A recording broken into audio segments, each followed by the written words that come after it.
Hello everyone, welcome back to my channel M K movies 28। आज मैं आपके लिए लेकर आया हूँ एक ऐसी फिल्म जिसके बारे में मैं सिर्फ एक ही बात कहूँगा कि अगर आपने ये मूवी नहीं देखी तो वाकई आपने कुछ नहीं देखा।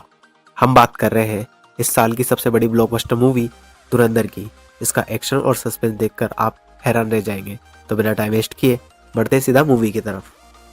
तो दोस्तों, धुरंधर मूवी की जो स्टोरी है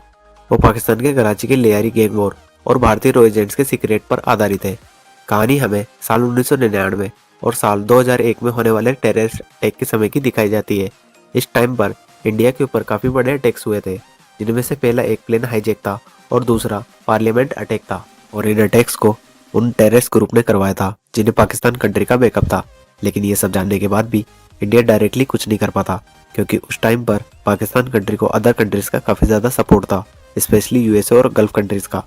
और इसी वजह से इंडिया उस टाइम पर पाकिस्तान से अपने आप को प्रोटेक्ट नहीं कर पा रहा था। इसलिए इंडिया ने स्टार्ट किया मिशन धुरंधर को। अगर आप सभी को इस मूवी का कोर कॉन्सेप्ट समझ में आ गया हो तो फिर चलिए मूवी की स्टोरी को स्टार्ट करते हैं। तो दोस्तों, धुरंधर मूवी की कहानी स्टार्ट होती है 30 दिसंबर साल 1999 से। मूवी के पहले सीन में हम अजय सान्याल को देखते हैं, जो कि इस टाइम पर इंडिया इंटेलिजेंस ब्यूरो के डायरेक्टर होते हैं। असल में हमें यहाँ पर यह पता चलता है कि इस टाइम पर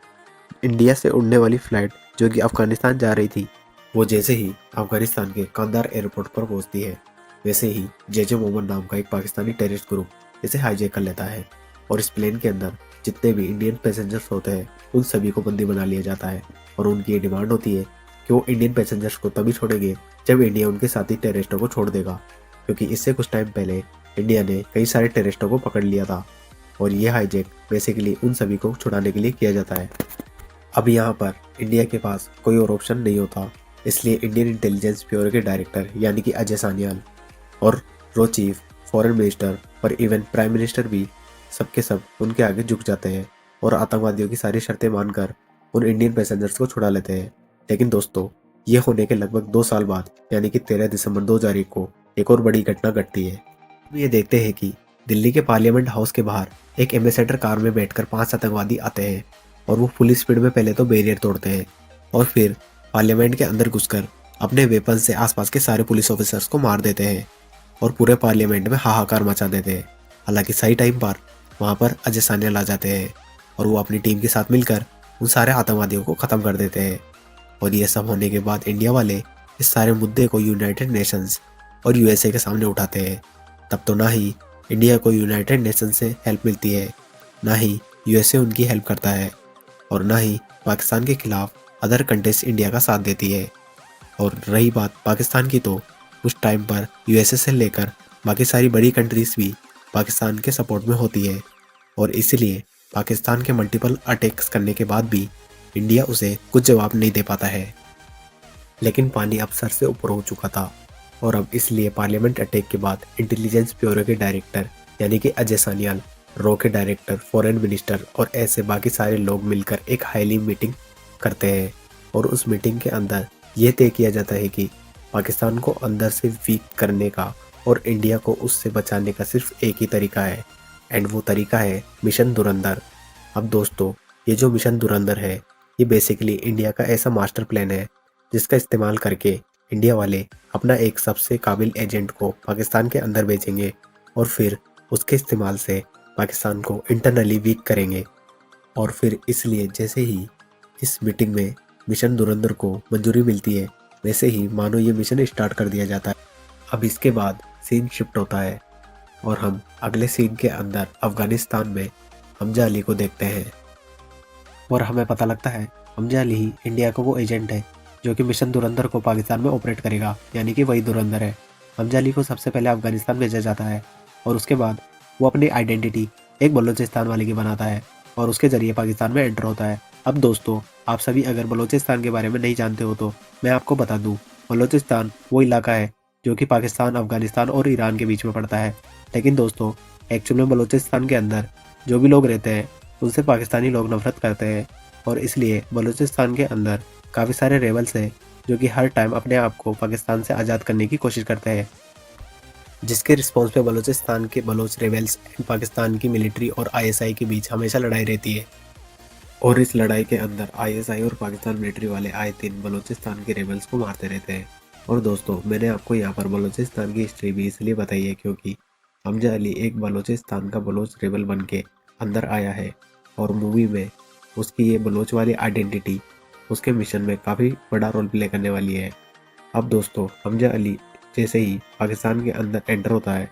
वैसे ही वो कराची के लेयरी टाउन में आता है। अब दोस्तों, ये जो लेयरी टाउन है वो कराची के अंदर एक बहुत पॉपुलर जगह है।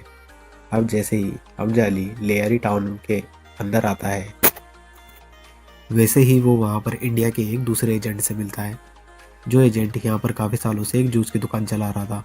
और उस एजेंट के साथ यहाँ पर 2-3 एजेंट्स और भी थे जो कि सब मिलकर साथ काम किया करते थे और यहाँ से मिलने वाली सारी इन्फॉर्मेशन वो इंडिया तक पहुँचाते थे।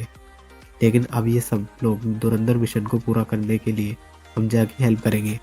अब यहाँ पर जब हमजा इस दूसरे एजेंट से मिलता है जो यहाँ पर जूस की दुकान चला रहा है, तब उससे मिलने के बाद वो हमजा की हेल्प करता है और सालों से बेसिकली इस टाउन के बारे में क्या क्या जाना है वो सारी बातें हमजा को बताता है। वो हमजा को बताता है कि हमने इस पूरे मिशन के लिए पाकिस्तान के इस लेयरी टाउन को इसलिए चुना है क्योंकि ये पूरा लेयरी टाउन अपने आप में एक अलग ही साम्राज्य है और इसलिए जो इस पूरे लेयरी को हैंडल करता है उसका राज पूरे कराची पर होता है और जो पूरे कराची को हैंडल करता है उसका राज पूरे पाकिस्तान पर होता है। एंड इसलिए लेयरी पर जिसकी पकड़ उसकी पकड़ पूरे पाकिस्तान पर। ये एजेंट हमजा को ये बताता है कि इस पूरी लेयरी के अंदर टोटल 3 डॉन है जिनके नाम है अरशद पप्पू, बाबू डकैत और तीसरा रहमान डकैत, जिसे रहमान बलोच भी कहा जाता है। और वो इसलिए क्योंकि रहमान बलोच एक बलूचिस्तान फैमिली से बिलोंग करता है और इसीलिए रहमान बलोच बलूचिस्तान के लोगों को सपोर्ट करता है और हमेशा उनके हक की बात करता है। बाकी दोस्तों, ये जो रहमान बलोच है वो दूसरे डॉन यानी कि बाबू डकैत का नाजायज़ बेटा है। लेकिन बड़े होकर जैसे रहमान डकैत को ये पता लगता है कि बाबू डकैत उसका नाजायज़ बाप है, वैसे ही उसने अपनी माँ को जान से मार दिया। बाकी दोस्तों, इस पूरे लेयरी टाउन के अंदर जो रहमान डकैत है वो पूरे 1/3 हिस्से को हैंडल करता है और बाकी बचे 2/3 हिस्से को हैंडल करते हैं बाबू डकैत और अरशद पप्पू। और रहमान डकैत से निपटने के लिए बाबू डकैत और अरशद पप्पू दोनों मिलकर काम करते हैं। अब यहाँ लेयरी के अंदर हमजा का ये प्लान होता है कि अब वो एक बलोच बन के आया है, इसलिए वो रहमान डकैत की गैंग में शामिल होगा और गैंग में घुसने के लिए उसे बहुत जल्द मौका भी मिलने वाला है। अब ऐसा इसलिए क्योंकि रहमान डकैत के 2 बेटे हैं। एक बेटा 8 से 10 साल का है और दूसरा बेटा 19 से 20 साल का है। और ये जो रहमान डकैत का बड़ा बेटा है, इसके दोस्त की कुछ ही दिन बाद शादी होने वाली है। क्योंकि शादी में रहमान डकैत का बड़ा बेटा शामिल होने वाला है, इसलिए अरशद पप्पू और बाबू डकैत का ये प्लान होता है कि वो अपने आदमी भेजकर रहमान डकैत के बड़े बेटे को जान से मार देंगे। अब इंडिया के एजेंट्स को इस बारे में सब कुछ पता लग जाता है और इसलिए उन्हें ये पता होता है कि कुछ दिनों बाद होने वाली शादी में रहमान डकैत के बड़े बेटे को जान से मार दिया जाएगा। और फिर इसलिए हमजा और बाकी एजेंट ये प्लान करते हैं कि वो लोग उसी शादी के अंदर रहमान डकैत के बड़े बेटे की जान बचाएंगे और ये चीज़ दिखाकर रहमान डकैत के सामने हीरो बन जाएंगे। यानी कि ऐसा करके वो रहमान डकैत का भरोसा जीत लेंगे और उसकी गैंग में बड़े आराम से शामिल हो जाएंगे। अब इसके बाद जिस दिन शादी होती है, हमजा और बाकी सारे एजेंट्स उस शादी के अंदर एक वेटर का काम करते हैं क्योंकि उनकी दुकान को खाने का कॉन्ट्रैक्ट मिला होता है। और फिर उसी के कुछ टाइम बाद रहमान डकैत के बड़े बेटे की एंट्री होती है। लेकिन हमजा ये देखता है कि वहाँ पर रहमान डकैत का बड़ा बेटा अकेला नहीं आया, बल्कि वहाँ पर वो अपने छोटे भाई को भी साथ में लेकर आया है। और इसलिए हमजा और बाकी सारे एजेंट्स ये सोचकर परेशान हो जाते हैं कि अब जो फायरिंग होने वाली है उसमें दोनों बेटों में से वो किसे बचाए। हालांकि उनके इतना सोचते ही वहाँ पर बाबू डकैत और अरशद पप्पू के आदमी आते हैं और वो पूरी शादी के अंदर फायरिंग स्टार्ट कर देते हैं। लेकिन हमजा और उसके एजेंट्स मिलकर रहमान डकैत के दोनों बेटों को बचाने की पूरी कोशिश करते हैं। लेकिन तब भी एट दी एंड वो सारे गुंडे मिलकर रहमान डकैत के बड़े बेटे को गोलियों से छलनी कर देते हैं और उसे जान से मार देते हैं। अब ये देखकर हमजा और बाकी एजेंट्स को कुछ समझ में नहीं आता क्योंकि उनका पूरा प्लान फेल हो चुका था। क्योंकि उनका तो प्लान ही यही था कि रहमान डकैत के बड़े बेटे पर जब हमला हो तब वो लोग उसे हमले से बचा ले और रहमान डकैत का भरोसा जीत ले। लेकिन यहाँ पर तो रहमान डकैत के बड़े बेटे को बचाने में वो फेल हो चुके थे। लेकिन इसके बावजूद भी हमजा हार नहीं मानता और वो नया तरीका निकालता है। अब एक्चुअली में उसने छोटे बेटे की जान तो बचाई होती है और अब इसलिए वो छोटे बेटे के सामने ये नाटक करता है कि बड़े बेटे की वो जान बचा रहा है। वो जल्दी से बड़े बेटे की लाश को उठाता है और उसे हॉस्पिटल लेके जाता है और डॉक्टर के सामने चिल्लाते हुए कहता है कि जल्दी से वो लोग इसका इलाज करते। लेकिन जब तक बहुत देर हो चुकी थी और उसकी जान जा चुकी थी। अब रेमान डकैत को जैसे ही इस बारे में पता लगता है, वैसे ही वो अपने आदमियों के साथ सीधा हॉस्पिटल आता है और हॉस्पिटल आकर वो सबसे पहले अपने छोटे बेटे से मिलता है। जिसके बाद उसका छोटा बेटा उसे सारी बात बताते हुए कहता है कि जब उस पे और उसके बड़े भाई पर हमला हुआ, तब हमजा नाम के इस आदमी ने हम दोनों की जान बचाने की पूरी कोशिश की,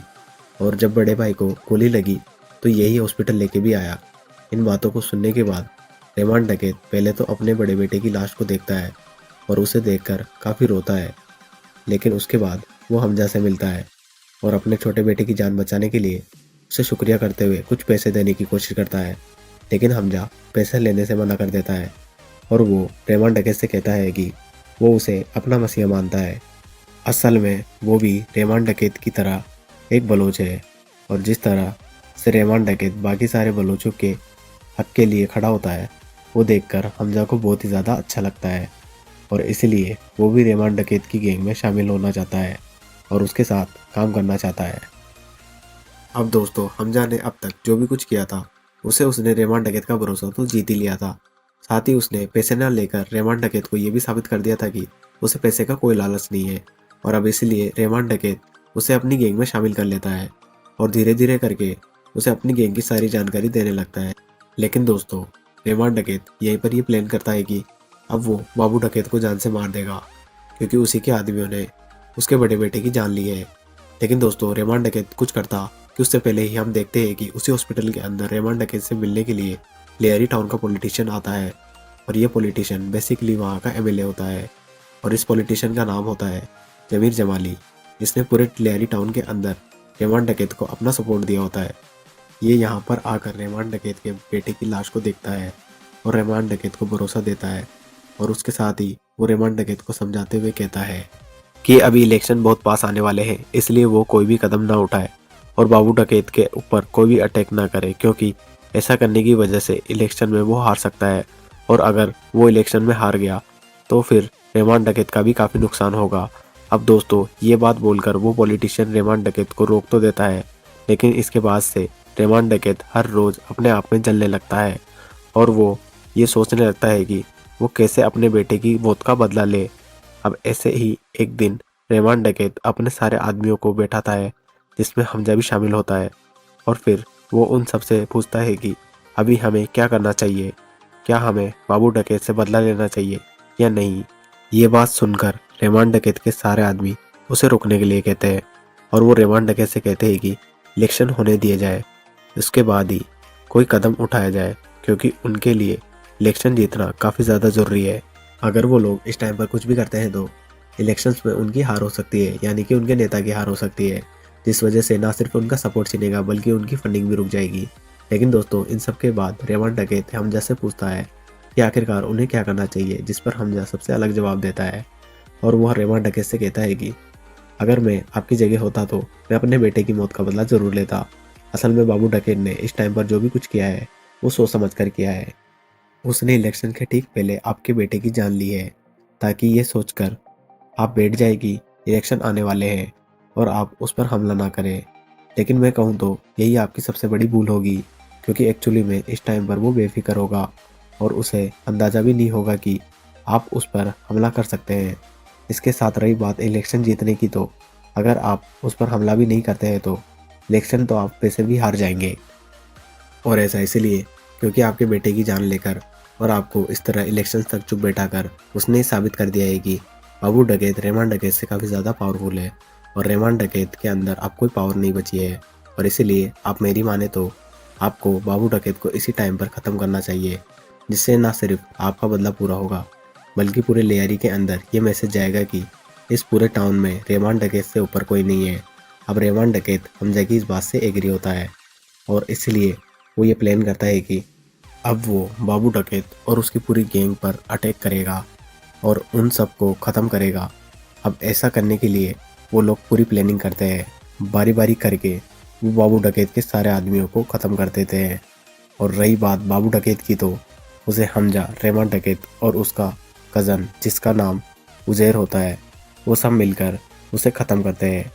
पहले वो लोग बाबू डकैत को टक्कर मारकर नीचे गिराते हैं और फिर रेमान डकैत बाबू डकैत को लोहे से पीट कर उसे जान से मार देता है और फिर इस तरह से रेमान डकैत अपने बेटे की मौत का बदला लेता है।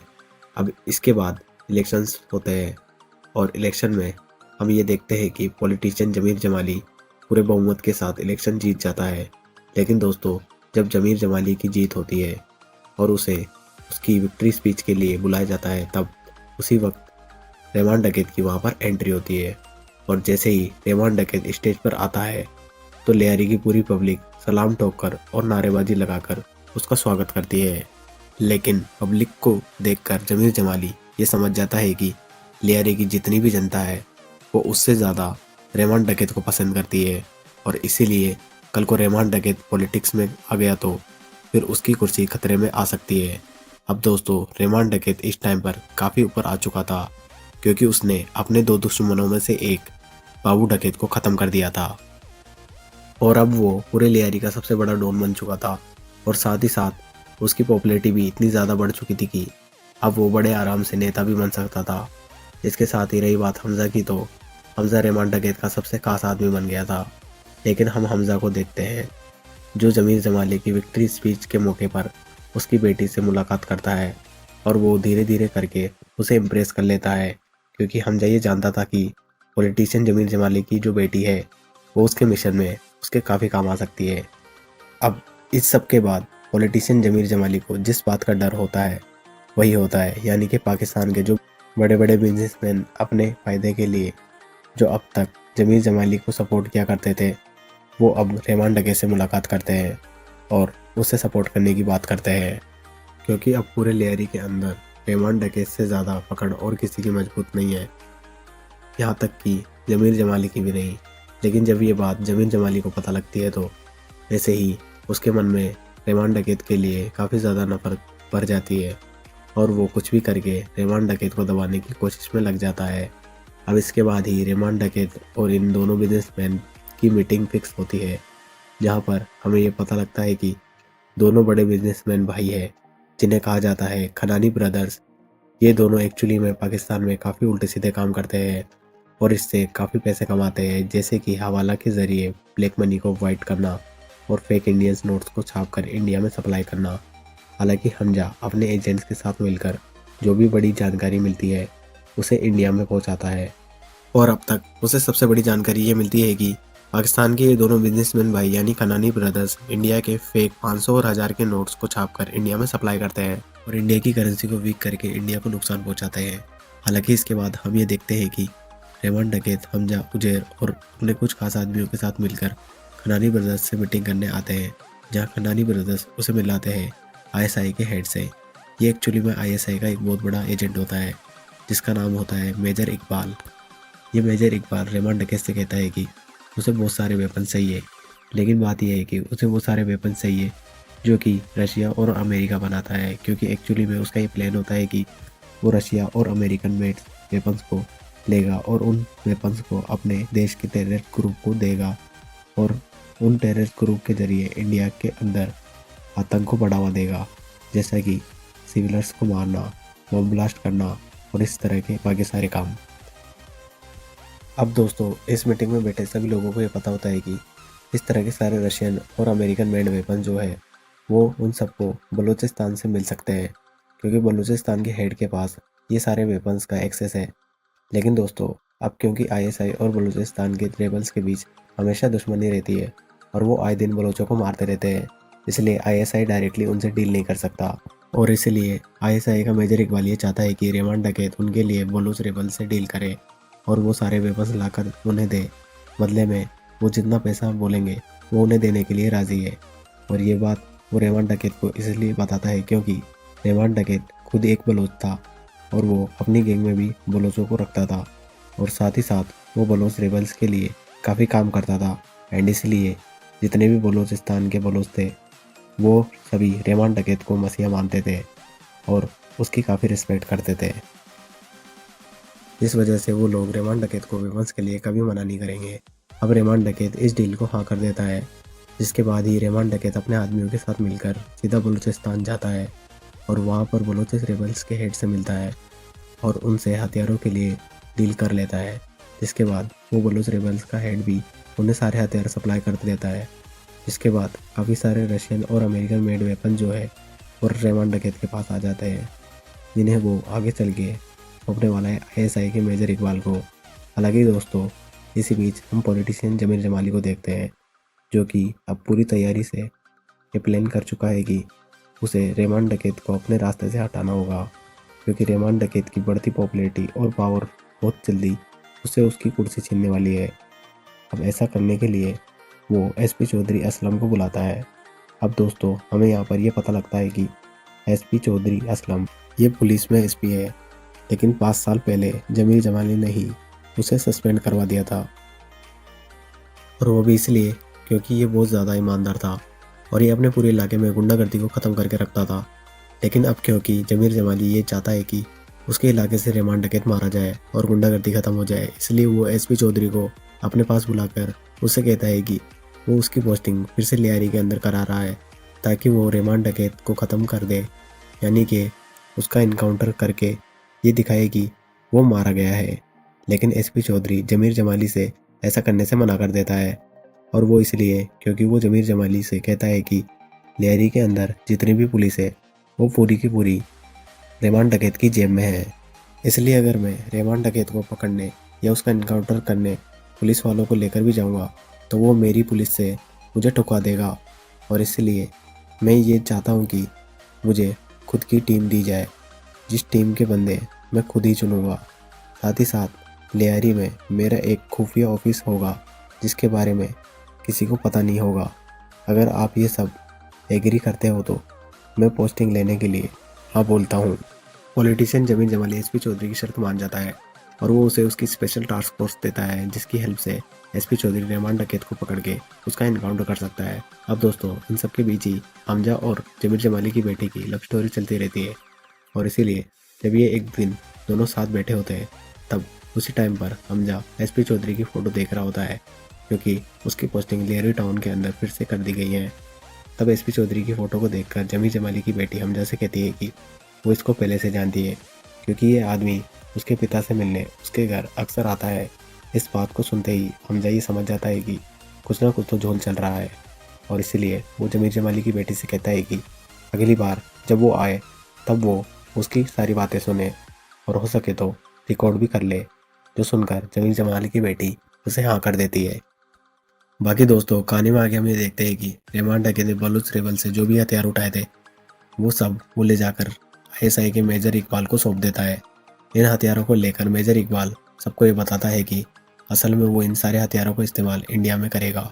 ऐसा करने के लिए वो काफ़ी सारे आतंकवादियों को बुलाता है और उन्हें सारे हथियार सौंप देता है, जिसके बाद वो सबके सामने ये बताता है कि उनका ये प्लान है कि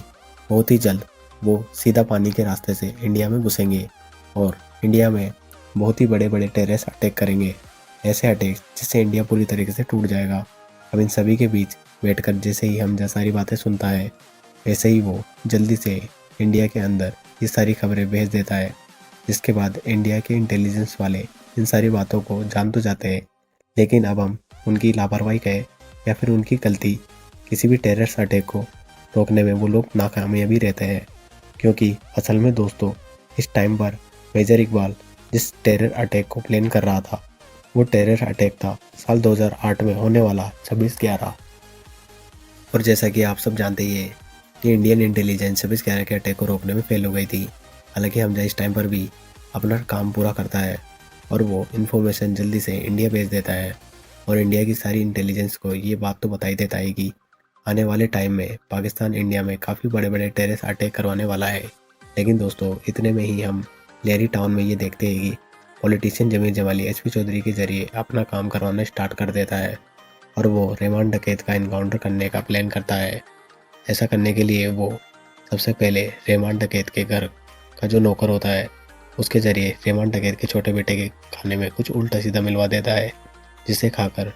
रेमान डकैत के छोटे बेटे की हालत ख़राब हो जाती है, और इसीलिए रेमान डकैत जल्दी जल्दी में अपनी वाइफ के साथ अपने बेटे को गाड़ी में लेता है और बहुत ही कम आदमियों के साथ सीधा हॉस्पिटल निकल जाता है। और फिर इस तरह से वो एसपी चौधरी के जाल में फंस जाता है, क्योंकि फिर रास्ते में एसपी चौधरी उसे पकड़ लेता है और वो उसे अरेस्ट करके अपने साथ गाड़ी में बैठा कर ले जाता है। अब जाहिर है यहाँ पर एसपी चौधरी का यही प्लान था कि वो दिखाएगा तो यही कि रेमान डकैत को अरेस्ट करके वो उसे पुलिस स्टेशन ले जा रहा है, लेकिन रास्ते में रेमान डकैत ने भागने की कोशिश की, जिस वजह से उसने रेमान डकैत का एनकाउंटर कर दिया। लेकिन दोस्तों इसी बीच ये सारी खबर हमजा उजैर और रेमान डकैत के बाकी सारे आदमियों को लगती है, लेकिन खबर जानने के साथ ही हमजा को जमीर जमाली की बेटी का फ़ोन आता है, जो कि उसे एक वीडियो भेजकर दिखाती है कि उसने अपने पिता और एसपी चौधरी की बात को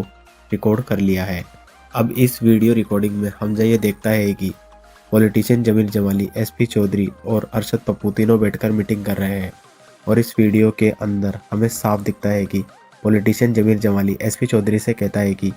तुम रेमान डकैत को पकड़कर उसे एनकाउंटर में जान से मार दो,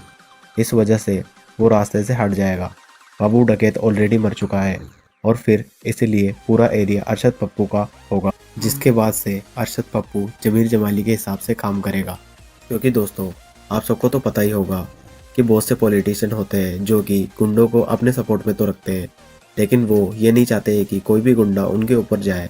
और अब क्योंकि रेमान डकैत काफ़ी ज़्यादा पॉपुलर हो चुका था और वो जमीर जमाली से काफ़ी ऊपर जा चुका था, इसलिए जमीर जमाली अब उसे रास्ते से हटाना चाहता है और अपने काम अरशद पप्पू से करवाना चाहता है। और अब इसलिए रेमान डकैत के बनने से इन तीनों का काम आसान हो जाएगा। जमीर जमाली की कुर्सी बची रह जाएगी, अरशद पप्पू को पूरे लियारी का कंट्रोल मिल जाएगा, और एसपी चौधरी जो कि रेमान डकैत को काफ़ी टाइम से मारना चाहता है वो उसे मार देगा। लेकिन हमजा को जैसे ही ये वीडियो मिलती है, वैसे ही वो वीडियो देखने के बाद ही जमीर जमाली की बेटी को अपने घर जाने के लिए कहता है, और वो उसे अपने घर में बुला के उससे उसका फ़ोन बंद करवा देता है ताकि वह अपने पिता से कांटेक्ट न कर पाए। फिर इसके बाद ही हमजा जमीर जमाली को वो वीडियो भेजता है और वो उससे कहता है कि वो उसके पूरे प्लान को जान चुका है। अगर उसने रेमान डकैत के एनकाउंटर को नहीं रुकवाया तो वो उसकी वीडियो को वायरल कर देगा और न्यूज़ में भी डाल देगा, जिसके बाद उसकी रिपोर्टेशन गिर जाएगी और उसकी कुर्सी भी चली जाएगी। और अगर वो ऐसा नहीं चाहता है तो वो रेमान डकैत के एनकाउंटर को रुकवा दे। अब ये सुनकर पॉलिटिशियन जमीर जमाली काफ़ी डर जाता है और इसलिए वो एसपी चौधरी को फ़ोन करके कहता है कि वो रेमान डकैत के एनकाउंटर को रोक दे। लेकिन एसपी चौधरी उसकी बात नहीं सुनता और वो कहता है कि वो रेमान डकैत को मार कर ही रहेगा। ये बात सुनकर जमीर जमाली जल्दी से ये बात हमजा को बताता है और फिर हमजा दूसरा रास्ता ढूंढता है और वो जमीर जमाली से कहता है कि वो उसे एसपी चौधरी का खुफिया ऑफिस बताए, क्योंकि दोस्तों जमीर जमाली की बेटी के ज़रिए हमजा को उस ऑफिस के बारे में पहले ही पता चल चुका था। वो जमीर जमाली के मुंह से ऑफिस का पता ढूंढता है और अपने सारे आदमियों को लेकर सीधा वहां पहुंचता है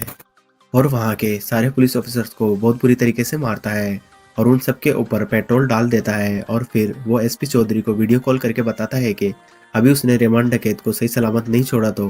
फिर वो इस ऑफिस में मौजूद 40 से ज़्यादा ऑफिसर्स को जान से मार देगा। अब अपने ऑफिसर्स को बचाने के लिए एसपी चौधरी रेमान डकैत को छोड़ देता है और वो रेमान डकैत को हमजा के हाथों सौंप देता है। लेकिन दोस्तों इन सब के बाद वो दिन आता है जिस दिन इंडिया में 26/11 अटैक हुआ था, यानी कि 26 नवंबर साल 2008। और इस दिन आईएसआई वाले स्पेशली मेजर इकबाल इंडिया में अपने आतंकवादियों के ज़रिए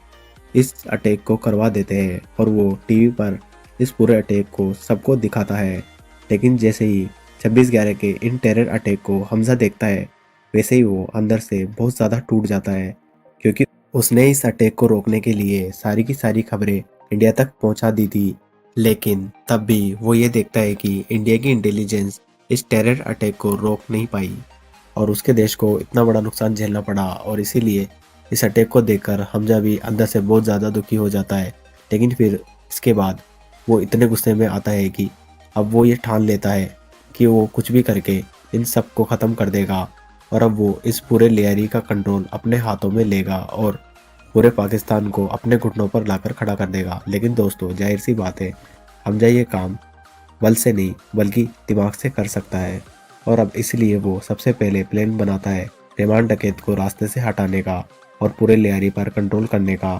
अब ऐसा करने के लिए वह सबसे पहले जमीर जमाली से मिलता है और वो उससे कहता है कि मैं जानता हूँ कि तुम रेमान डकैत को रास्ते से हटाना चाहते हो और अब बात यह है कि इस काम में मैं तुम्हारा साथ दूंगा। हमजा जमीर जमाली से कहता है, तुम्हारी बेटी मुझसे प्यार करती है, इसलिए तुम उससे मेरी शादी करवा दो, जिसके बाद मैं तुम्हारा दामाद बन जाऊंगा। फिर तुम्हारा दामाद बनने के बाद हम लोग मिलकर रहमान डकैत को रास्ते से हटा देंगे और उसे जान से मार देंगे, जिसके बाद पूरी लियारी पर मेरा कंट्रोल होगा। और अब क्योंकि मैं तुम्हारा दामाद हूँ, इसलिए मेरे जरिए तुम्हारा कंट्रोल होगा, यानी पावर आती भी है तो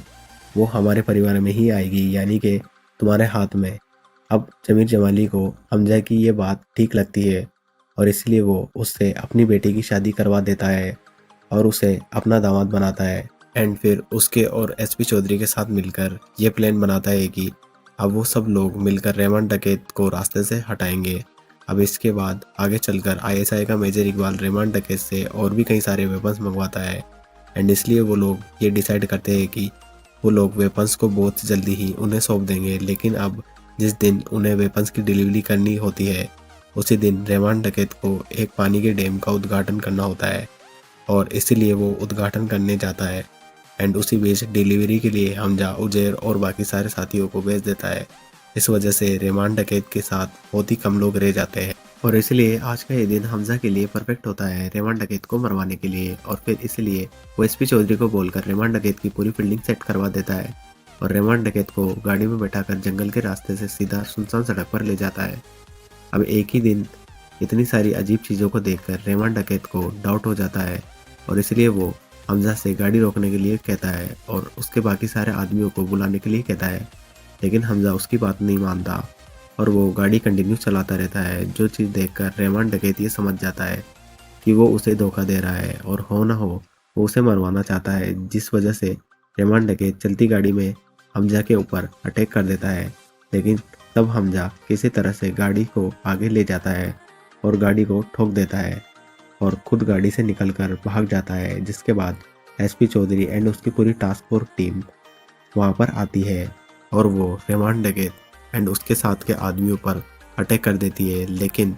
इस शूट आउट के बाद भी रहमान डकैत जल्दी से भागते हुए जंगल में घुस जाता है और सीधा हमजा का पीछा करता है ताकि वो उसे मारकर अपना बदला ले सके। बाकी इतने में हम ये देखते हैं कि एसपी चौधरी की पूरी टीम मिलकर रहमान डकैत के आदमियों को जान से मार देती है और फिर इसलिए एसपी चौधरी भी रहमान डकैत के पीछे जाता है, यानी कि